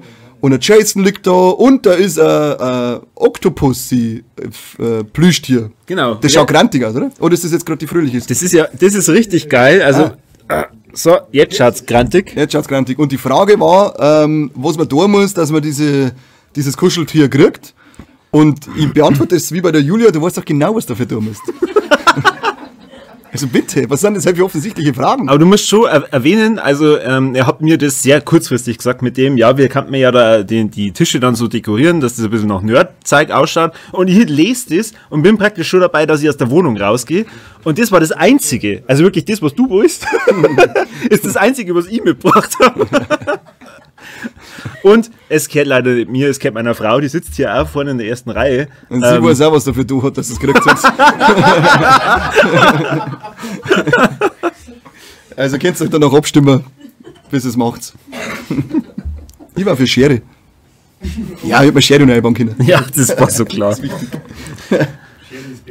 So, haben wir noch eine Frage. Wann kommt die nächste Folge Wanderwischen? Okay. Zu Staffel 2 dann. Ach, wir machen nicht Staffeln, oder? Ach so, Staffel. Also zu Staffel 2 von Wanderwischen. Ah, Gott. Wieder. Mal wiederholen, damit das der andere auch wissen. Ja. Ja, also der Daniel G. Wollte wissen, wann die nächste Folge zu Wanderwischen rauskommt und wir machen dann zu einer eventuell zweiten Staffel von Wanderwischen, machen wir dann Folge oder vielleicht dann zu Doctor Strange 2, in der ja die Wanda vorkommen soll und vielleicht auch der Wischen. Wir machen sowieso zu alles, was Marvel macht. Jetzt halt reicht wieder mit Marvel-Informationen, okay? Marvel. Ich wollte nur zu dem Staffelthema kurz was sagen. Ich habe nämlich gleich am Anfang, wo wir den Podcast gemacht haben, gesagt, hey, wir könnten da Staffeln produzieren, weil dann hätten wir mir einmal wieder eine Zeit lang Pause. Haben die anderen nicht verstanden, warum ich das wollte. Ich gesagt, naja, ich muss ja das alles schneiden. Ich finde das nicht so anstrengend, das Aufnehmen. Ja, genau, das Aufnehmen ist nicht so schlimm. Und dann haben sie gesagt, wir machen keine Staffeln, weil unsere Folgen sind eh so kurz. Machen Sie mal. Genau, das war das, wo wir gesagt haben, keine Folge darf länger wie 20 Minuten dauern. Also Mike, ich lieb's deine Einzelfolgen zum Schneiden. Gerne. Und ich hasse so zum Hören. Weil die sind endlich mal wieder unter 20 Minuten. Und das ist echt schön. Ich schaue, dass ihr die Leute bei der Stange halte. Gut. Aber danke, gute Frage. Schon. Schoß, wie schaut's aus? Wer stimmt das Intro ins Mikro? Der Schoß wollte wissen, wer das Intro ins Mikro stöhnt. Das war ich. Der Kani. Du hast nämlich nie unterscheiden kannst, was das du oder der Kani war. Nein, das war ich. Stöhnen bin ich weggelassen. Drum OnlyFans in Zukunft. Aber da auch noch ein kurzes, also unser Intro, das ist gemacht worden vom Kovac. Der legt mit auf oder produziert Musik bei Decent Rights. Fettes Danke nochmal an Kovac für das coole Intro. Ist ja, glaube ich, so ziemlich das einzige Coole, was er musikalisch bis jetzt gemacht hat. Aber jetzt euch Decent Rights auf alle Fälle mal an, wer auf so Elektrozeug steht, dem kann's gefallen. Super Campaign. Super Campaign. Leider kein Grunz-Campaign. Leider. Aber haben wir ein paar gute Scheiben. Haben wir ein paar gute Scheiben, das stimmt, ja. Und da auch nochmal ein Fetz, weiß man gerade einfällt, wir haben ja das Logo, das uns da entworfen wurde, das ist zwar schon ein paar Jahre alt, aber das hat uns damals die Heike gemacht, die auch die geilen die Plakate und Designs vom Hardline Festival macht. Und jetzt ist Licht ausgegangen, gruselig. Da auch nochmal ein riesiges Dankeschön jetzt an die Heike für das, ja, ich finde es obergeil, das Logo. Da applaudiert jetzt keiner für die Heike, okay? Ich glaube, jeder ist gerade total verstört, weil das Licht gerade ausgegangen Ja, ist. Also die Frage war gerade, wie viel Amps hat der Kane aussehen, oder? Kalle. Wer ist der Kalle? Nein. Wie viel Amps der Kane aussehaut und ob ich das mittlerweile schon an dem Ausschlag erkenne. Also Das kann ich beantworten. ja? Also zumindest das, ob du es erkennst, weil er sagt mittlerweile, dass er sich mit dem Schneiden schon leicht tut, weil er an die Ausschläge schon erkennt, was für behinderte Aussprachen das wir haben. Aber wie viel das sind, weiß ich jetzt nicht. Aber ich weiß nur, dass du gesagt hast, du erkennst das schon an die Ausschläge beim Schneiden, das finde ich ganz lustig. Also es war ja tatsächlich so, dass ich am Anfang von den Folgen ein bisschen rumprobieren habe müssen. Und dann habe ich halt festgestellt, okay, es klingt einfach besser, wenn man viel Amps rausschneidet. Und dann habe ich das halt bei mir gemacht, dann habe ich das bei Mike gemacht und dann habe ich den fatalen Fehler gemacht. Da habe ich den fatalen Fehler gemacht, dass ich es beim Kani auch einmal gemacht habe.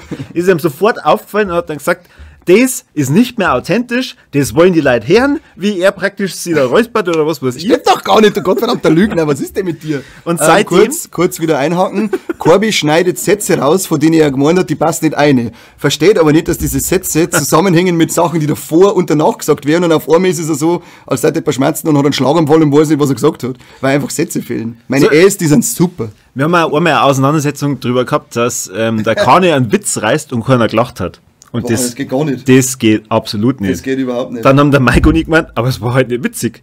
Das geht trotzdem nicht und wir machen da was für andere Leute. Du hörst es ja heute, dass alle immer lachen, wenn ich was sag. Hast du es gehört? Was haben wir gelacht? Und beim Kani ist es tatsächlich so, dass ich relativ wenig Amps rausschneide, weil er eben authentisch klingen will. Autistisch. Der Mike hat die Eigenheit, sehr viel Amps rauszuhauen. Ich habe viel Eigenheiten, Pausen einzubauen. Tatsächlich, weil ich dann überlege, was ich als nächstes sage. Sag kein M, sag kein M, sag kein M. Und beim Kani ist es so, der Kani hat so eine Eigenheit, spontan zu husten. Also sie zu räuspern. Und das teilweise ja mitten im Satz. Und das klingt furchtbar. Das sind die 20 Kippen vom Wochenende. Genau, und bis ich das dann rausgeschnitten habe, das ist meistens dann echt anstrengend. Und ansonsten... Habe ich aber heute nicht Aber gemacht, jetzt hör mal du kurz weg. Ansonsten hat er die Eigenheit, dass er Sätze erstmal wie so ein Motor immer wieder wiederholt, bis er dann wirklich raushaut. Das stimmt, ja. Mein Kopf arbeitet schneller als mein Mund, das ist oft grausam. Es ist wie so ein Kickstarter. Ich brauche oft einmal so einen kleinen Schlag ins Knack, dann geht's wieder. Ja. Aber da ist leider keiner da, der das tut für mich. Also ich weiß nicht, ist die Frage soweit zufriedenstellend beantwortet? Okay, gut. Sehr schön. Hier kommt lieber bei der Mobilation. Woher das kommt? Ich weiß gar nicht, wie es hergegangen ist. Also es kommt offensichtlich von Viva la Revolution. Was? Und dann habe ich mir gedacht, was der Guevara kann ich schon lang. Aber ich möchte nicht so jung sterben. Na, keine Ahnung, ich glaube, das war, wie bin ich da drauf gekommen? Ich weiß es nicht, es gibt uns ja jetzt auch schon seit, ich glaube, 2013. Und wir haben einfach mal, ich habe das dann einfach mal gesagt, eben auf Basis von dem Scheiß Viva la Revolution, weil wir es halt einfach anders machen als normale Filmseiten. wie es oft hört, wir reden mal nur Blödsinn und dazwischen ab und zu mal was Seriöses.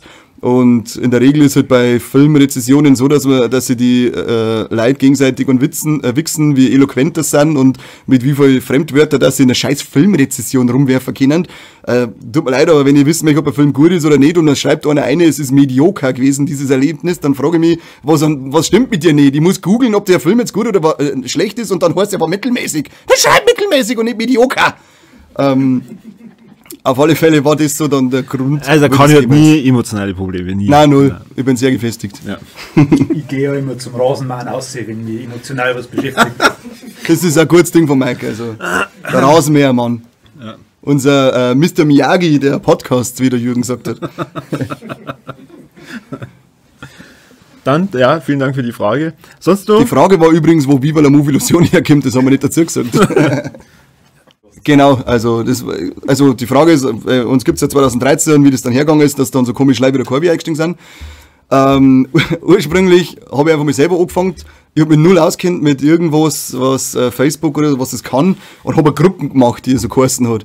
Dann haben sie aber leider beschwert, ich bin in der Gruppe und krieg die ganze Benachrichtigungen von dir. Gut, man kann Benachrichtigungen ausstellen, aber das haben die Leute nicht kapiert. Dann habe ich gesagt, mache ich was anderes und habe eine Seite erstellt. Und dann habe ich gesagt, Facebook kann Seiten. Dann haben wir eine Seite gemacht. Und dann war mir halt langweilig, immer alles Salat zum Schreiben. Und dann habe ich einen Spätzl gehabt, einen Seppi, Sänger von, wie heißt die komische Kampagne, wo der dabei ist, weißt du? Everybody Needs a Hobby heißen die. Gute Kampagne, richtig gute Kampagne. Hat vor kurzem erst mitten auf der Bühne gesagt, der beste Podcast der Welt ist Viva la Revolution. Also die müssen es gut sein. Der hat dann mitgemacht, dann haben wir das ein bisschen miteinander aufgezickelt, dann hat er irgendwann keine Zeit mehr gehabt, dann ist der Mike dazugekommen, weil wir ins Hardline Film Festival gefahren sind und hab zu Mike gesagt, hey, was Bock, dass du mitschreibst? Dann haben wir das ein paar Jahre lang zu zweit gemacht, dann hätte ich den Corby schon mal gefragt, ob er irgendwie, weil er schon mal Womble TV gemacht hat, ob er Lust hat, dass er mit einsteigt. Dann hat er zuerst gesagt, zeitlich ist es ein wenig schwer. Und am Ende ist dann Gott sei Dank eine weltweite Pandemie gekommen. 3 Kreuzzeichen. Danke, Covid. Das Geile ist, das stimmt. Genau, weil dann hat der Corby gesagt, hey, jetzt habe ich doch Zeit, weil ich muss ja wieder daheim sitzen und darf nicht mehr fort. Machen wir halt einen Podcast, weil den kann man ja online machen. Dann haben wir gesagt, okay, dann machen wir einen Podcast. Und seitdem gibt es das Dreiergespann Mike, Corby, Kane. Für einen Podcast meistens zu dritt, wenn der Mike Zeit hat. Und die Pflege von Social Media übernimmt in der Regel ich, damit es richtig blöd wird. Und ja, in Zukunft wird nur geplant, eine Website ist in der Mache, hat es schon mal gegeben, wollten wir aber dann umbauen, jetzt haben wir es noch mit runtergenommen und bauen wir es noch mal auf. Und ja, OnlyFans. Das ist die Zukunft. Das ist die Zukunft, richtig. Das Genau. ja. Ja. Also das war eine schlechte Frage. Ja, genau. Gut. Also ich hätte jetzt keine gestellt, aber dann muss ich einen Kani oder dir noch eine gute stellen. Du hast ja einen riesigen Mund, Corby. Aha. Also die Frage war, Corby, du hast ja einen riesigen Mund. Dabei habe ich einen Kopf geschüttelt und frage mich, wie kommt er denn da drauf? Ja, und ich würde jetzt bekannter wissen, wie viele Oliven du eingegangen. Das haben wir ja schon mal ausprobiert. Das waren. Hä, bei mir? Ja, Falle, ich weiß es nicht mehr. Was? Wir haben es mit Oliven und mit Hoden ausprobiert. Schwarze Oliven ohne Steine, wenn man es ein bisschen zusammendruckt, die waren bei 67. Und Hoden, wie viel? Und wenn man Teebeutel, dann kriegen 3 auf einmal einen Sack. 3. Mhm. Ja, war echt eine tolle Frage. Danke, Schoß. Das mit dem Teebeutel gibt es übrigens dann auch auf OnlyFans zum Singen. Also kriegt's alles unzensiert. Oder bist du erkannt? Der kommt ja noch. Ich habe das nicht mehr gewusst, dass die jetzt doch wieder Pornoinhalte machen dürfen oder dass sie es beibehalten. Drum nimmt das jetzt wieder Fahrt auf die Planung. Also das nimmt Fahrt auf, aber wenn ich zu dir sage, hey, wir sind jetzt auf Reddit, kannst du das auch machen? Ja, muss ich App installieren, dann muss ich mich ummelden und oh. Ja, Stress. Was ist mit dir? Twitter, genau. Follow für Ihren Corby. Er möchte zweistellig sein. Ja. Ja, aber ich glaube, habt ihr noch Fragen? Ich glaube, jetzt war es schon langsam mit dämlichen Fragen, oder? Okay. Christi schaut so aus, als hätten sie irgendwas auf dem Herzen. Wer ist denn der Boss? Ich? Was? Ich? Also die Frage war, die Frage war, Corby, du bist schon der Boss, oder? Und ich sag, ja, genau. Aber der Mike ist eigentlich, man sagt ja, er ist der stille Zuhörer, er haut seine One-Liner aus, für die kennt man und für die liebt man. Sitzt in der Mitte. Azi-Fazi. Genau. Also, Na, aber um die Frage vielleicht noch vernünftig zu beantworten. es gibt keinen, wir sind ebenbürtig, aber wenn wir keine Entscheidung treffen können, dann entscheidet die. Und wenn sie nicht passt, dann sind sie raus. Saudeppen. Also, das kann ich zum Teil unterstreichen. Jetzt wird's wieder lang. Wer einen Kani kennt, wenn am Kani irgendwas nicht passt, dann dann mault er so lange umeinander, bis alle anderen einknicken und sagen, ja, okay, dann machen wir halt eine Folge über Geheime Marvel schon wieder. Superkraft. Das ist meine geheime Superkraft. Genau. Ich habe schon mal versucht, ihm zu überreden, hey, du, die Folgen von Mike, die er nur macht, die sind eigentlich echt gut. Du kannst das ja auch machen, zum Beispiel über die Marvel-Sachen. Dann... Und ich habe gesagt, da schieße ich mir eher selber in den Kopf, bevor ich selber Folge aufnehmen lasse. Wer möchte denn sowas hören, Leute? Also ich möchte doch einen Dialog hören. Von mir selber wollt ihr es auch nicht hören. Haut's ab jetzt. Nein, abhauen. Warum frage ich dich immer, ob der Film gut ist?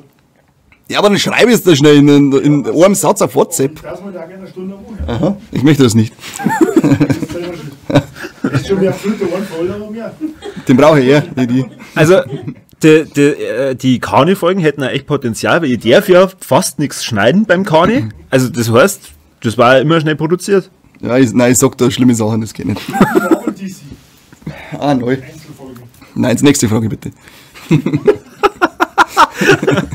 möchte das nicht.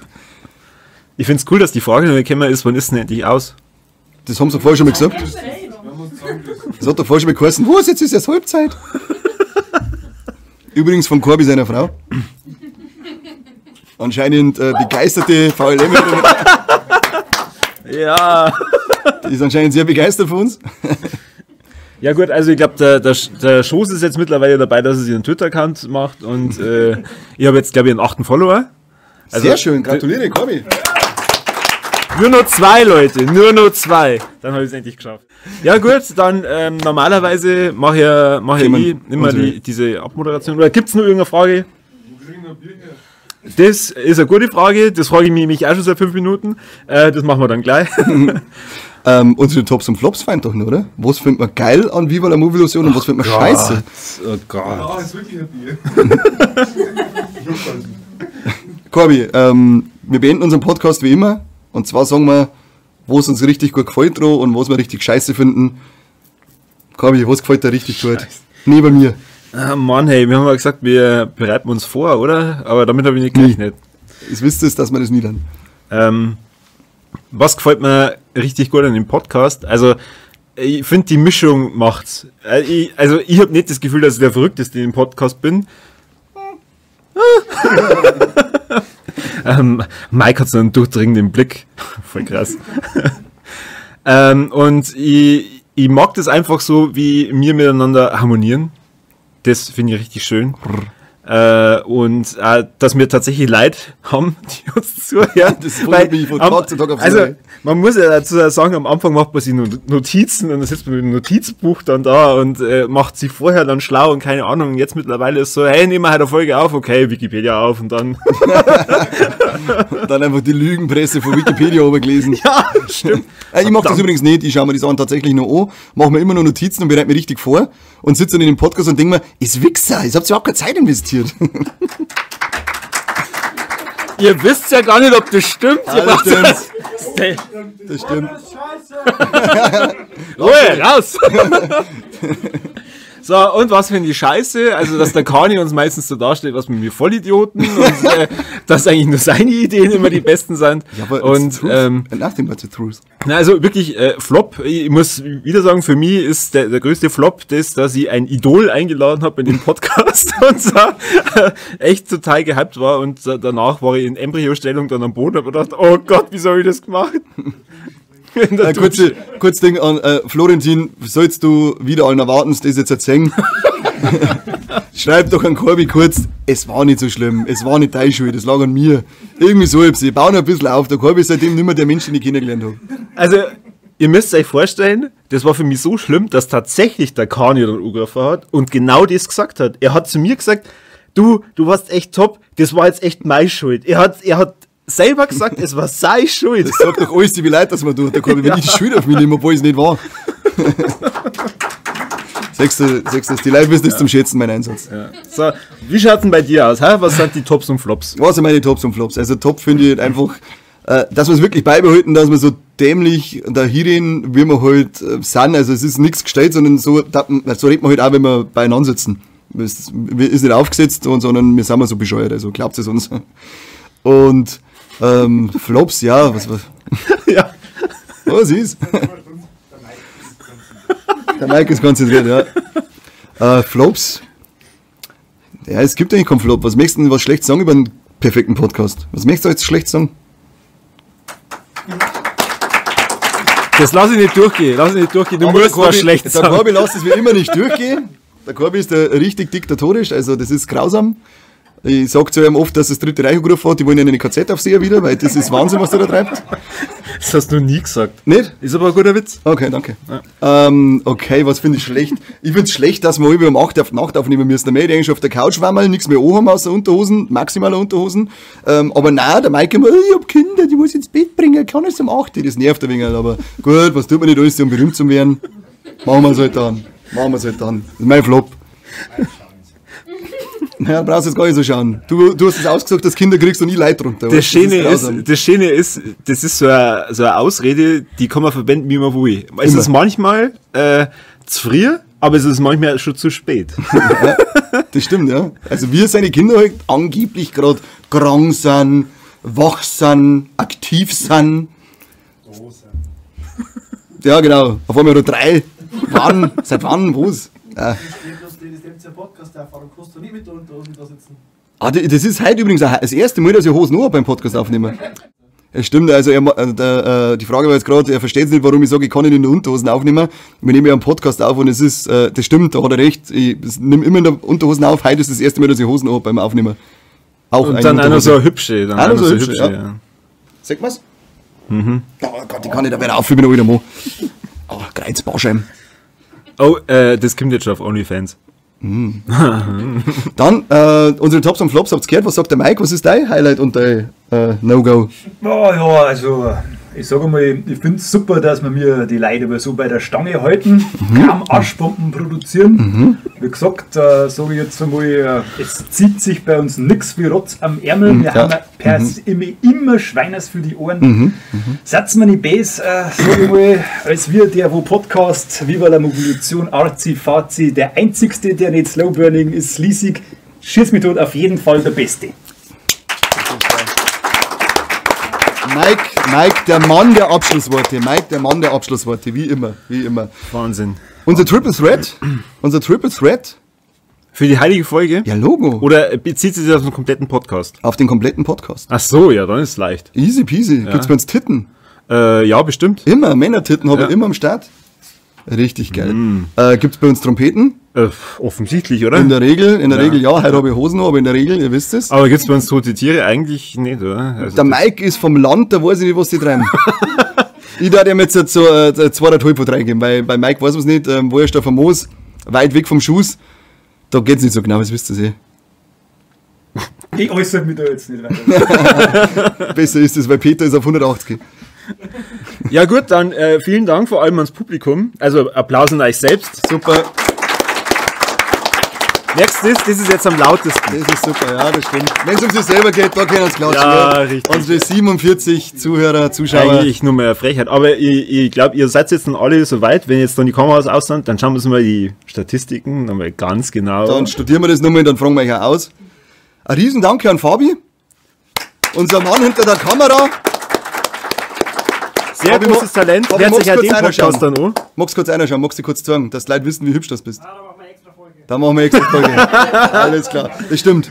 Aber da brauchen wir wirklich eine extra Folge. Wahrscheinlich wird es OnlyFans. Also so wie der ausschaut, wird es OnlyFans, weil das hat er verdient. Dann, aber ein Riesendanke nochmal. Dann vielen Dank an Mike. Der Mike hat ursprünglich gesagt, hey, Falli, 100. Folge bin ich dabei. Ja, dann haben wir gesagt, ja, machen wir im Kino. War er schon so, oh. Dann haben wir gesagt, wir filmen es auch noch. Dann haben wir gesagt, ist er nicht dabei. Na, geht so. Dann haben wir noch gesagt, Publikum hat er gar nicht mehr geantwortet. Und spontan hat er sich dazu entschlossen, dass er doch dabei ist. Das ist ein Applaus, würde ich, ja. Der Mike, immer für Überraschung gut, immer für Überraschung gut. Genau. Dann, ich sage auch noch vielen Dank an Kani. Vielen Dank an Corby. Corby, gib mir dein Händchen. Hallo. Hi. Ja, und was müssen unsere Hörer sonst immer so tun? Also nach der Aufnahme heute haben wir, was haben wir gesagt, 47 Leute sind drin, haben wir auf alle Fälle 47 Abonnenten mehr auf Steady. Jetzt kommen die richtig fetten Kohlen, Alter. Jetzt geht's richtig ab. Krieg ich jetzt endlich eine zweistellige Followerzahl bei Twitter? Er kriegt eine zweistellige Followerzahl bei Twitter, das habt ihr auch festgestellt. Ansonsten, es wisst ihr, liken, teilen, abonnieren, immer, da gibt's überall so Glocken, die Oglange, also klicken. Das schaut auf Videos wahrscheinlich dämlich aus, aber im Podcast ist das nicht so pervers irgendwie, oder? Im Podcast machen wir ja sonst keine Witze. Und Das stimmt auch sowas. wieder, ja. Es wisst ihr aber, wir wollen überall abonniert sein, wir wollen überall geteilt werden, geliked, schickt's an Funk, endlich mal eine Mail und sagt, hey, habt ihr schon mal den Podcast gehört? Der ist ja voll geil, warum wird der nicht gesponsert für euch? Und ansonsten sagen wir vielen Dank fürs Zuhören, schön, dass ihr dabei wart und wir sehen uns vielleicht persönlich zu anderen Videos oder zu der 200. Folge erst wieder. Genau. Schaffen wir's Dann dabei. vielen Dank und Ich werde was? da sein. Ja, Das ist Mike, der Mike, der beim da nächsten Mal bist du auch wieder dabei. Dann bis zum nächsten Mal. Beim besten Podcast der Welt. Nee, vom Cookie, oder? Ja, nicht mit Kuchen, Dann, wir müssen jetzt ja Dann müssen wir auch sterben, genau. Sollen wir uns verfolgen?